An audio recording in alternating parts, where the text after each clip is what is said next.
Thank you, beautiful Kristen. You always knock it out of the park. I'm from Unity of Phoenix, so I get to see her a lot there. It is just beautiful to see all your faces this morning. I am so happy to be here. I've wanted to come to this Unity for a long time and came close a few times. Actually, the first time Rev Rogers had COVID, I was supposed to come and then he got better. So I'm not saying I'm happy that he got COVID again, but I am grateful to be here. And by the way, he's doing much better. So, so I just have to say I'm so grateful today to be talking about my favorite topic, signs from heaven. So I want a show of hands to how many of you feel that you've been guided in your life from departed loved ones, God, spirit guides with signs from heaven. I see my Verde Valley girls there. Yep.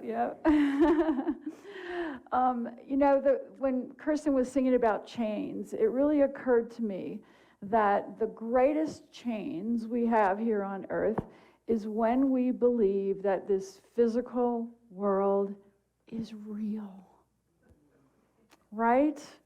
And we believe that, oh yeah, money is all I got to worry about, or this career, or my car broke down, or my loved one died of a painful death.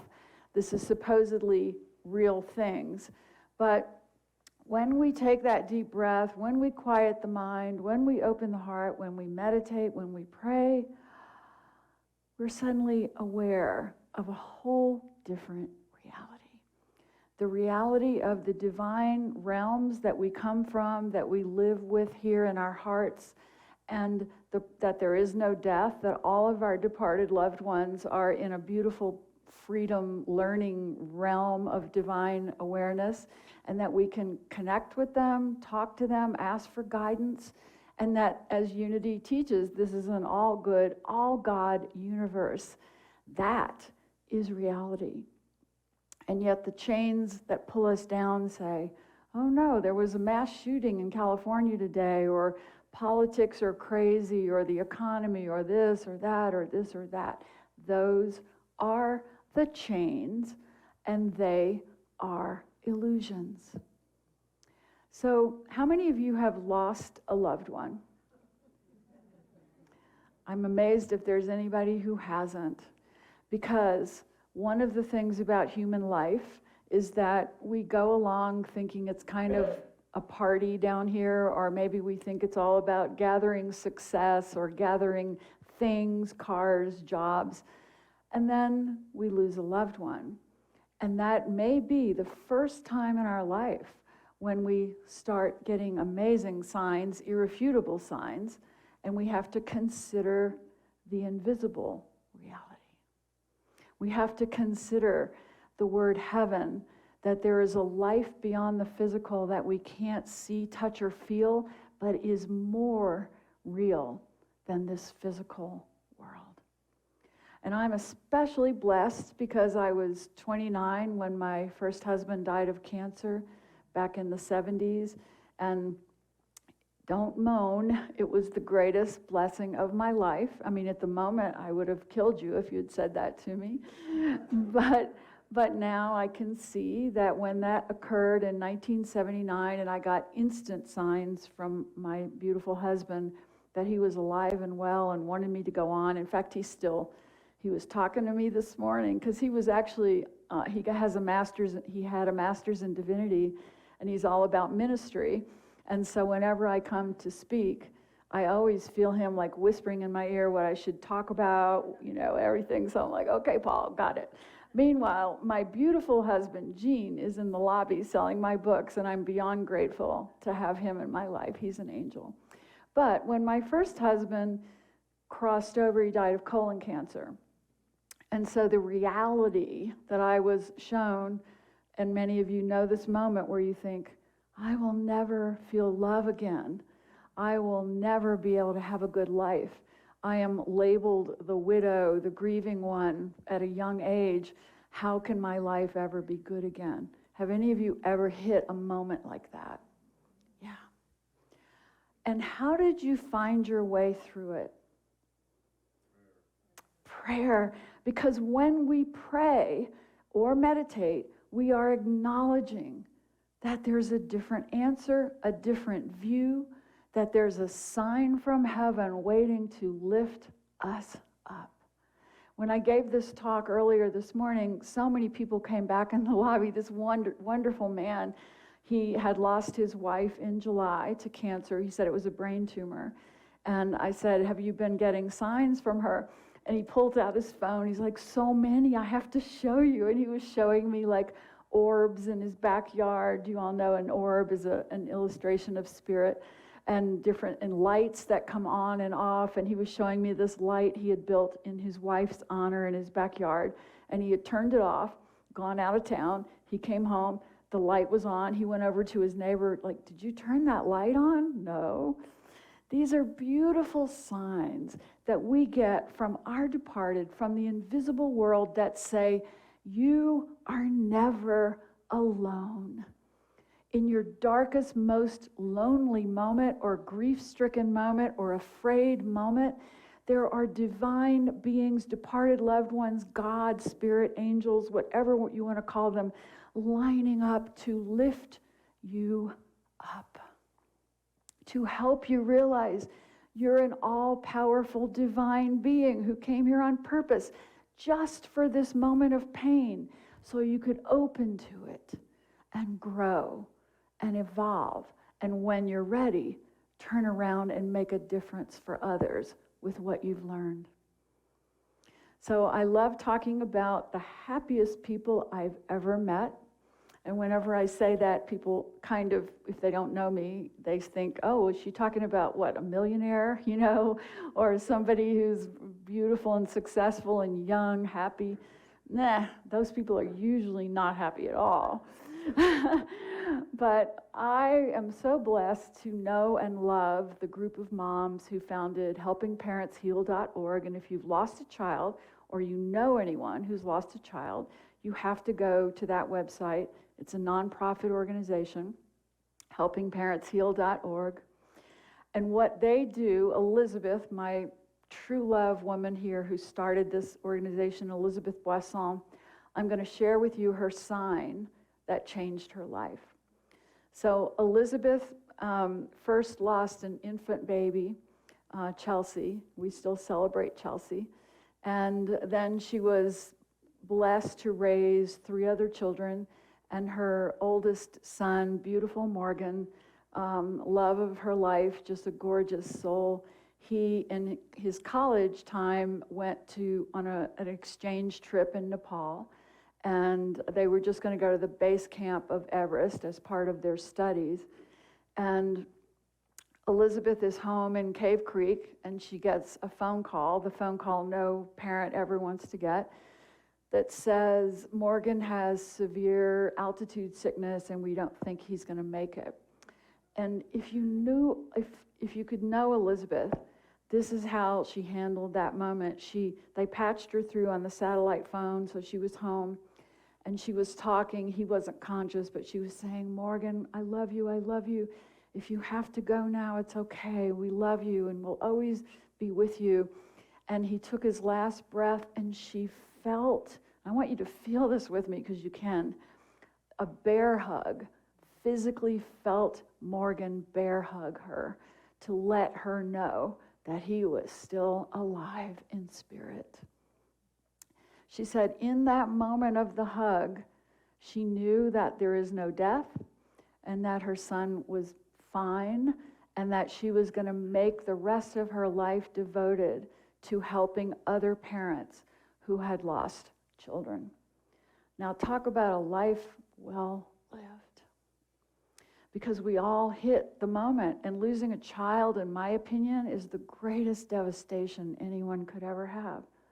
And I'm saying to any of you here who lost a child or who know someone who did, their spirit is so alive and so present and so trying to help you heal. So one of my favorite stories about these moms, because we all get together and laugh and laugh and laugh. In fact, we were sitting in a coffee shop in Cave Creek last week, actually, And when we talk, it's this total love and sharing stories about spirit and signs from our beloveds and joy, pure joy. And this random man, and there's like 8 of us in this table, and this random man walks up and he goes, "Are you guys like the Real Housewives of Cave Creek or something?" And because he thought we were just like young, silly, superficial women talking about getting our hair done or something. And Elizabeth turns and goes, "We've all lost a child," with this beautiful smile and all this joy. And Carol goes, "And those spirits are still with us every day, and they've taught us so much." And this guy, he was like thinking, "I'm going to pick up one of these women here, And he's like, "Oh, you've all lost a child?" And he starts to get upset. And Elizabeth and Carol and everybody goes, "No, it's okay, it's good." His whole brain exploded, and he left. So, but I know that when we lose a loved one, we don't immediately go to that place, and I don't want to give you the impression that we don't feel our pain or that you shouldn't feel your pain.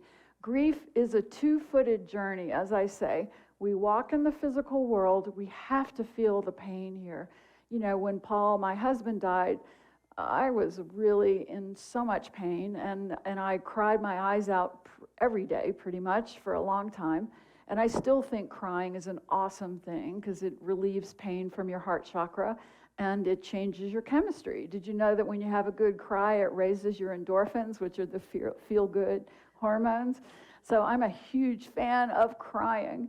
And yet, so is laughter, a way to raise our endorphins. And when you're ready, sometimes the first step beyond the crying and the deep pain is for something to begin to make you laugh. And what I've learned about spirit is spirit will come back to try to make you laugh. Have any of you ever experienced that? Yeah, it's so beautiful. I remember one time when Paul died, he had died in a hospital because he'd had colon cancer, and so he'd been in one of those hospital outfits, unattractive, right? And my best girlfriend came over to my house a few days later and was trying to cheer me up, and she said, "Well, let's watch a movie." And I've always believed in movie therapy.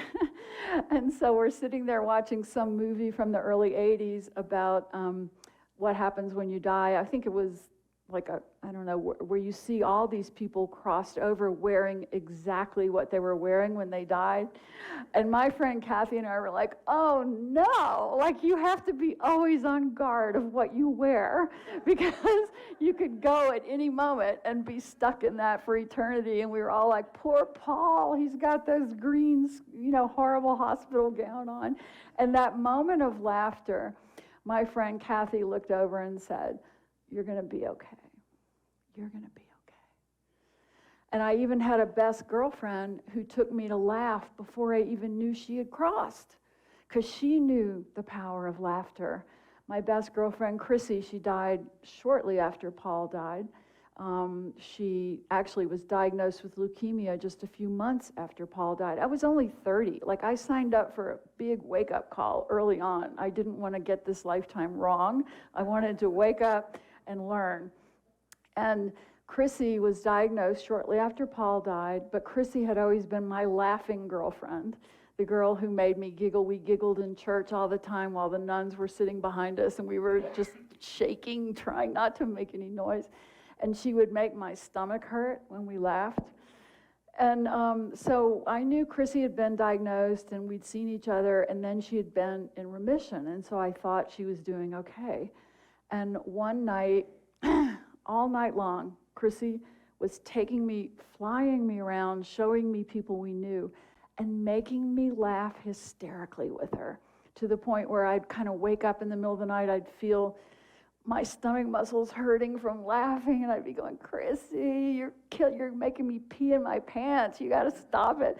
And I'd go back to sleep, and I'd still continue the dream. And finally, in the morning, I woke up going, "God, I was with Chrissy all night. Oh no!" And I picked up the phone and called her mom, and Chrissy had crossed that night. So what did she come to tell me? To laugh. That the universe is a joyful, spirit-filled place, and the minute we leave our bodies, there is no suffering. There is only joy, and laughter is the voice of God. It is. So, I have to remember to not get carried away with these spirits, because I feel Chrissy with me laughing, and I feel Paul. How many of you right in this very moment put your hand on your heart chakra? Ask to feel the presence of a loved one. Just feel them patting your head or kissing your head or telling you you're doing great in your life, putting their arms around you, giving you a bear hug. Say, thank you. I'm so grateful for your presence. Thank you, spirits. I am so grateful. So we all have a spiritual posse. And part of our spiritual posse is here on earth with us, and part of them are in the divine realms. And how often do you go to that team for your guidance?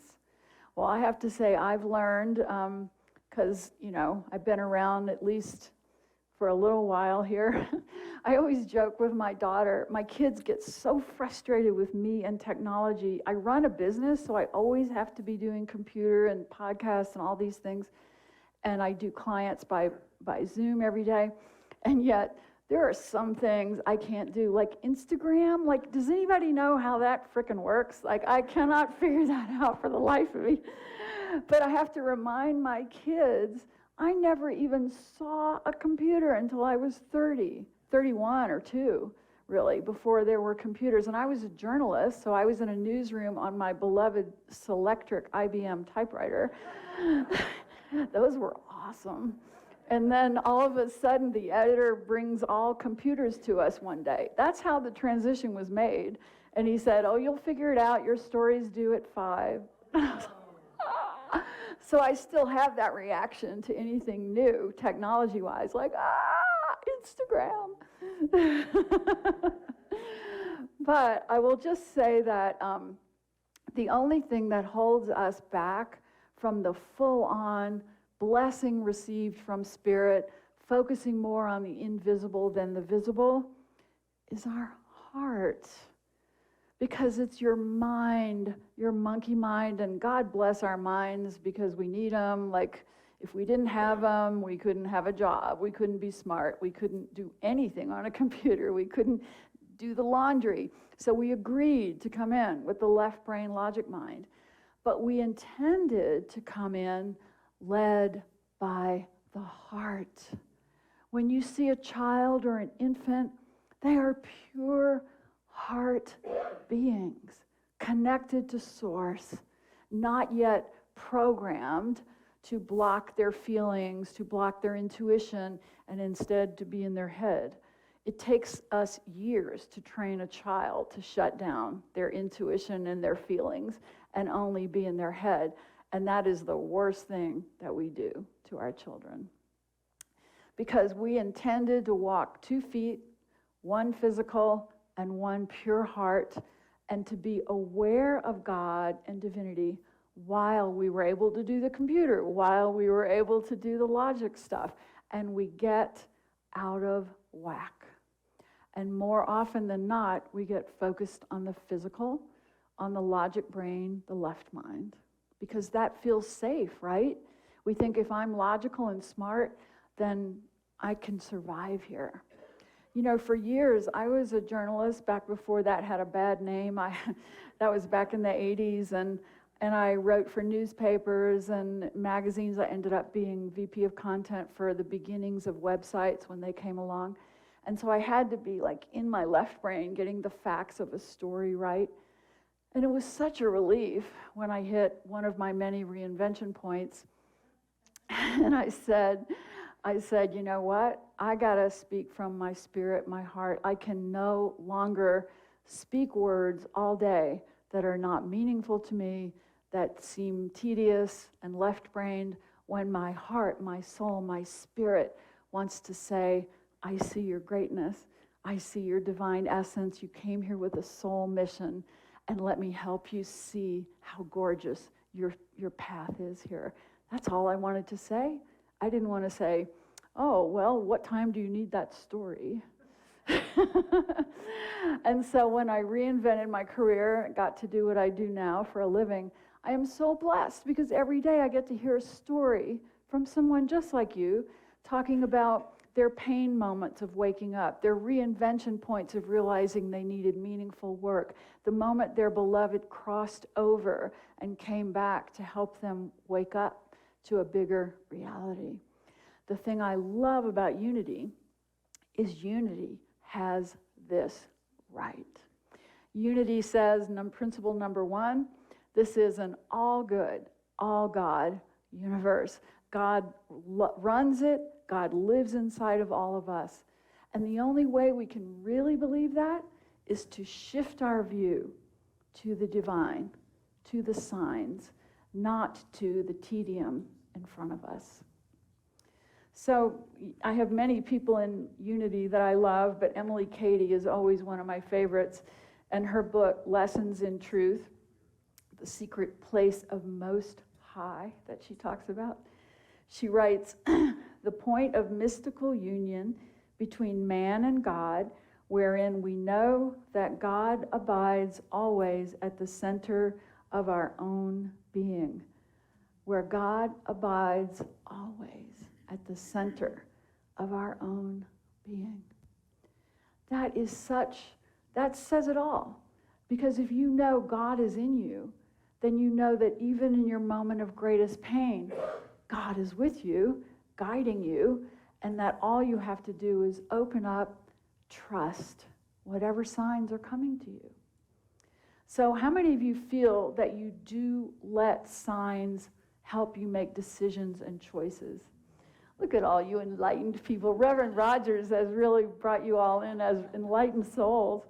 So it's gotten to be the point with me and with my beautiful husband, Gene, out in the lobby, that we don't do anything unless we feel we're being guided by Spirit, unless we feel our intuition is helping us. Even when we moved here, that was a radical thing because our friends were like, we had lived in Boulder, Colorado for 40-something years, raised our kids, had a beautiful life there.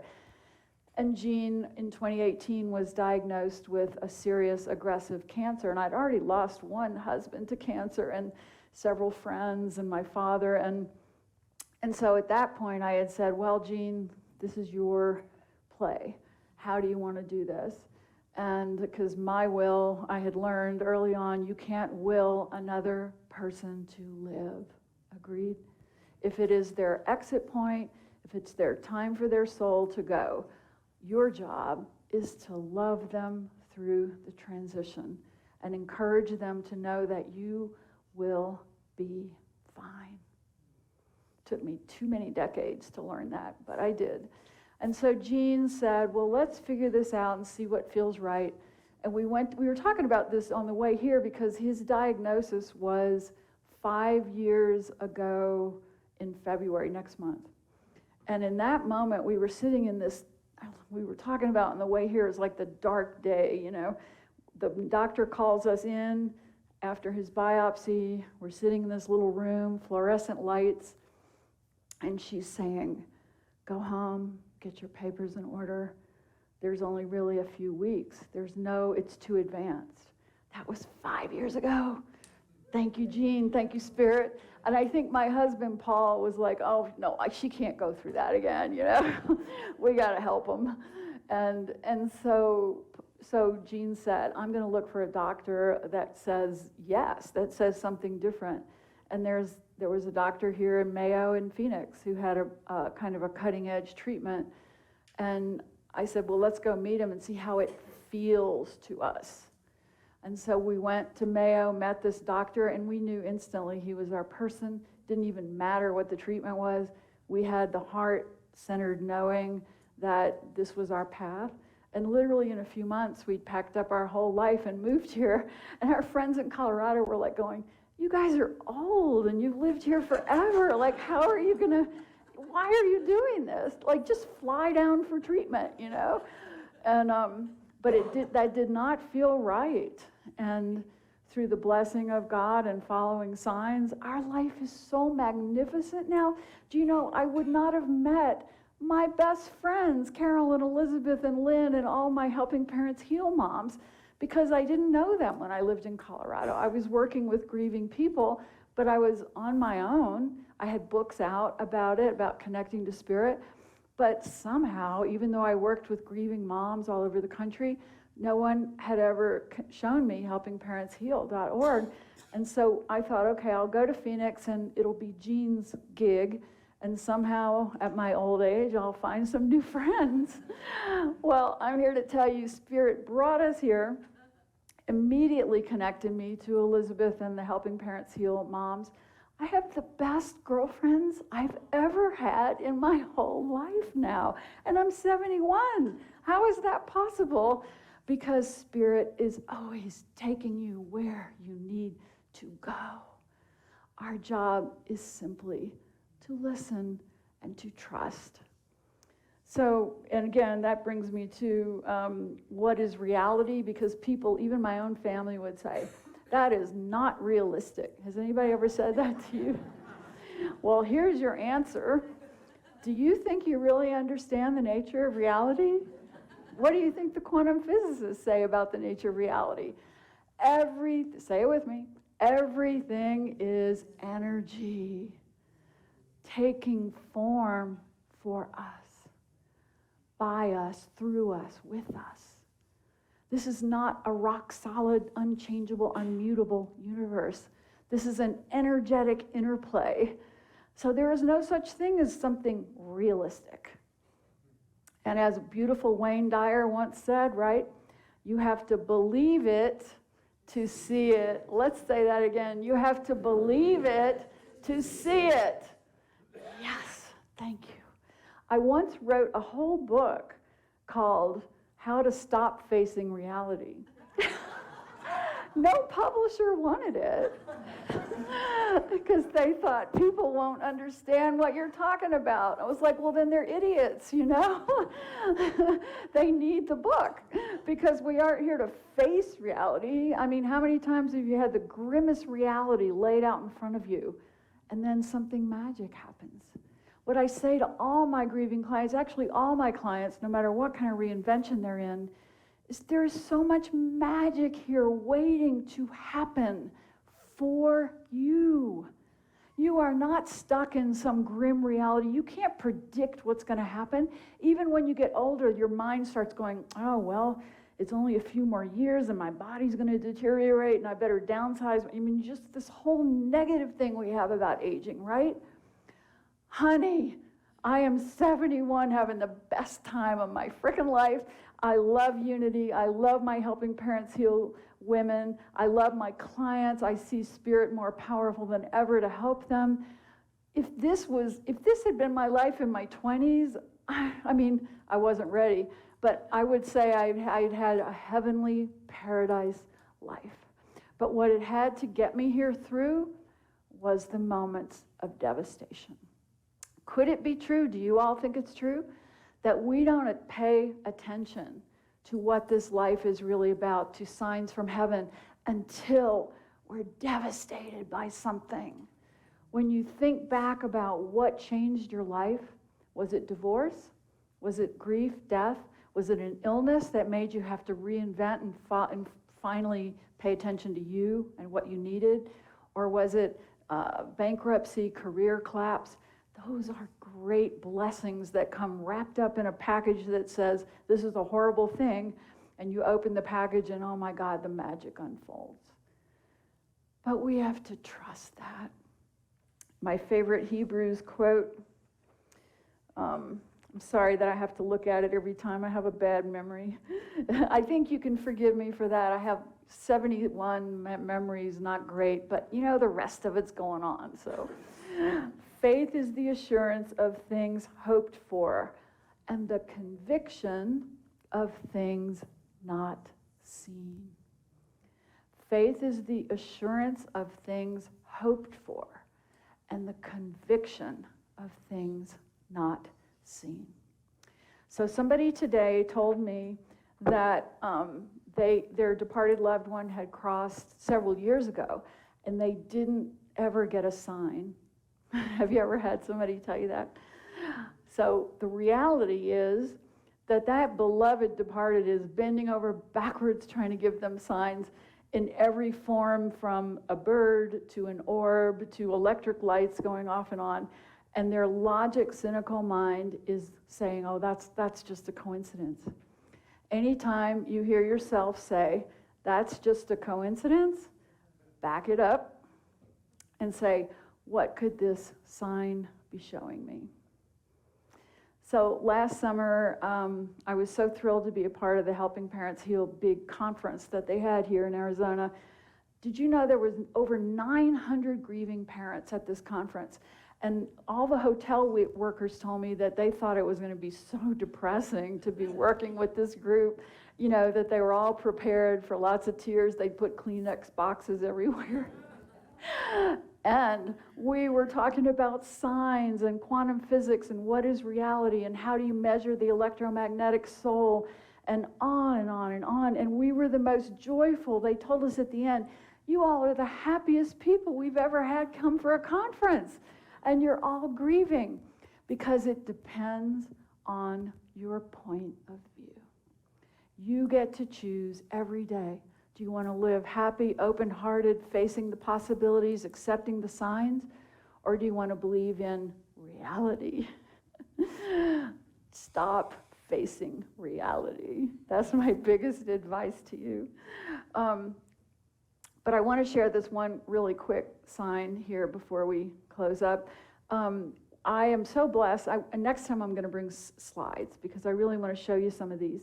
But when Carol, we were out having coffee last summer right before the conference, and we were so exalted and talking about our kids and all the speakers, and we came home, or each of us went to our house, and I came up to my house and went upstairs to the bedroom, and I put up this prayer. I said, gosh, departed spirits, especially the children, thank you so much for making me a part of this, pulling me into this group, letting me meet Carol, who I adore, and Elizabeth and Lynn, and all these people. Thank you so much. And at that moment, my phone gives a Ring doorbell motion alert. And so I go, okay, and I look at my phone, and I'm coming back, and I'm going to show you this slide somehow. I look on my phone, and there's an orb at my front door. Do you guys know what an orb is? It's a circle of light. And in that orb is the clear as day photograph, I have tears in my eyes remembering this, of Carol's son, Tyler. Tyler died of a motorcycle accident several years ago. He was 19, beautiful boy. And in this orb is Tyler's face. And first I went to Jean, like, what do you see in this? And my husband's like, there's a face in there. And so then I sent the picture, I took a screenshot, I sent it to Carol. I said, what do you see in this? And she goes, that's Tyler. And she starts passing it around to her family members. Tyler had come to say, Sue, we're glad you're part of the group. And I got to send that sign to Carol, who just went, oh my God. Those signs are with us every day. When you're grieving, when you're sad, when you feel depressed, ask for any kind of sign. Don't say it has to be a cardinal or something. Say, please show me, lift me up. Can you imagine if you're a spirit on the other side and you're trying to send your mom all these signs and your mom is going, actually I had a client who said, I told my daughter to send me a rabbit playing a drum. And I'm like, what? You know, if I were up in heaven and I were going, my mother wants a freaking rabbit playing a drum, I would be so annoyed with her. I would say, why can't you take the signs I'm giving you?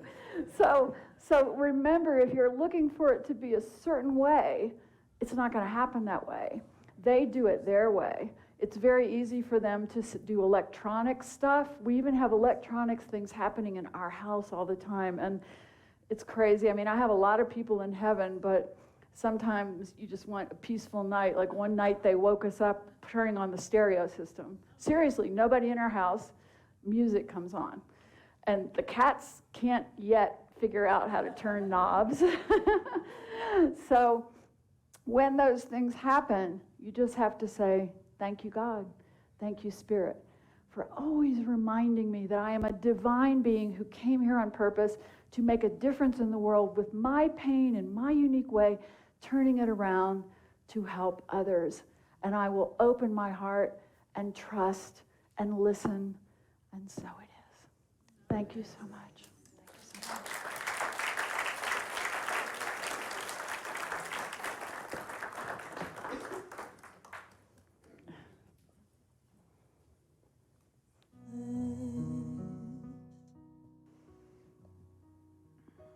Surely the presence of the Lord is in this place. I feel it. I felt it the minute I walked in this morning. Just breathe this beautiful energy of love, of connection, of divine goodness. Just breathe it in with me. And as we take that deep breath, we are lifting up above the earthly realm, the human story, a cold morning. We are lifting up to where it's warm and loving, and we feel no anxiety, no fear, none of the human story. And we just feel that gorgeous, unconditional love of God's presence. Take a deep breath and breathe in that unconditional love that this universe is made from. It is always available to us, even when we don't know or when we forget. This love pulses through us in our darkest hour. So breathe that in and acknowledge it in your heart. Say, thank you, God, for this incredible love that can lift me up no matter what I'm feeling, no matter what pain I'm having. And as you rise up above the earth, the worries, the anxieties, and embrace these higher consciousness moments, you may even feel or see the presence of your departed loved ones coming up to hug you, to tell you you're doing so great, to love on you. And all the guides and angels and God beings that love all of us and nurture us are holding you now and saying, we gotcha. Just rest in our presence. So we will sit in the silence for just a few seconds, feeling that presence that we're being held in.